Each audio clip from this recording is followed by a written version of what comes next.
आज जब मैं अलीगढ़ से अपने घर के लिए लौट रहा था तो मुझे छतारी के आसपास एक भीड़ दिखाई दी, जो रोड पर साइड में बहुत ज़्यादा भीड़ थी। अब मुझे लगा कि किसी का एक्सीडेंट हुआ है, तो एक डॉक्टर होने के नाते मैं जो वहाँ पर अपनी सेवाएं दे सकता था उसके लिए मैं उतर के गया। तो बीच में देखा कि मैंने वहाँ पे एक व्यक्ति है जिसको एक बाइक ने हिट किया, और वो व्यक्ति कावड़ लेकर आ रहा था। और कावड़ वो वाली थी जिसमें लगभग 30-35 किलो जल वो अपने कंधे पर लटका कर चलते। अभी उस व्यक्ति को चोट बहुत ज़्यादा नहीं थी, हालाँकि थोड़ी-सी पैर में चोट थी और कंधे पे और थोड़ा-सा कोहनी पे गिरने की वजह से चोट थी, लेकिन बहुत ज़्यादा नहीं कहेंगे, मतलब ऐसा कोई खून नहीं निकल रहा था।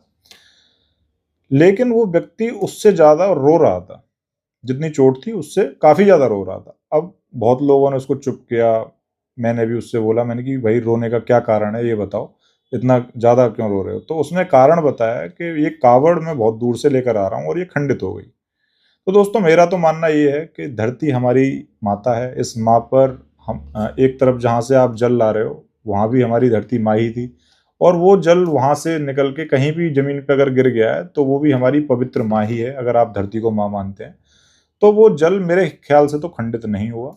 अगर आप मुझे एक बार, अगर आप चाहें तो अपनी राय दे सकते हैं कमेंट बॉक्स में, क्या वो जल खंडित माना जाएगा या नहीं? क्योंकि उसमें कोई उसकी गलती भी नहीं है, किसी बाइक ने किसी या तो देखा नहीं या कैसे भी उसको हिट कर दिया और वो जल फैल गया।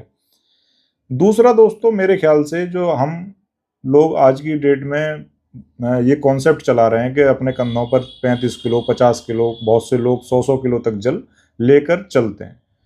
तो मेरे ख्याल से ये कॉन्सेप्ट टोटली गलत है। अब ये कॉन्सेप्ट भगवान ने चलाया है या हम इंसानों ने चलाया है, ये मुझे समझ में नहीं आता, और ये कुछ सालों से चला है, इसीलिए लोगों को इसके नुकसान और प्रभाव पता नहीं चल पा रहे हैं। तो वही मैं आपको बताने की कोशिश कर रहा हूँ। देखिए, जो हमारे जॉइंट रहते हैं उनके बीच में कार्टिलेज होती है, तो नी जॉइंट के बीच में जो कार्टिलेज है वो घुटने को मूव करने में हमारी मदद करती है, जिसकी वजह से घुटने में कोई पेन नहीं होता, कुछ नहीं होता। लेकिन जब आप लगातार कोई बहुत ज़्यादा वजन अपने कंधों पे लटकाकर लंबी दूरी को तय करते हैं, तो उस कार्टिलेज में प्रभाव पड़ता है, वो कार्टिलेज घिसती है, धीमे धीमे खत्म हो जाती है, जिसकी वजह से फिर आपको घुटने में पेन होता है। लेकिन अभी आप यंग एज हैं, आप ला पा रहे हैं वो जल, इसलिए आपको पता नहीं चल रहा है। एक टाइम बाद क्या होगा कि जब 35-40 साल की एज में आप जब पहुंचोगे, तो ये जो आज आपने कार्टिलेज को घिसा है, उस टाइम पर आपको बहुत जल्दी ऑस्टियोआर्थराइटिस डेवलप हो जाएगी, जिसकी वजह से आपके घुटने दर्द करने लगेंगे, घुटनों को मोड़ने में आपको दिक्कत होने लगेगी, और यहाँ तक कि आपके घुटनों पर सूजन रहने लगेगी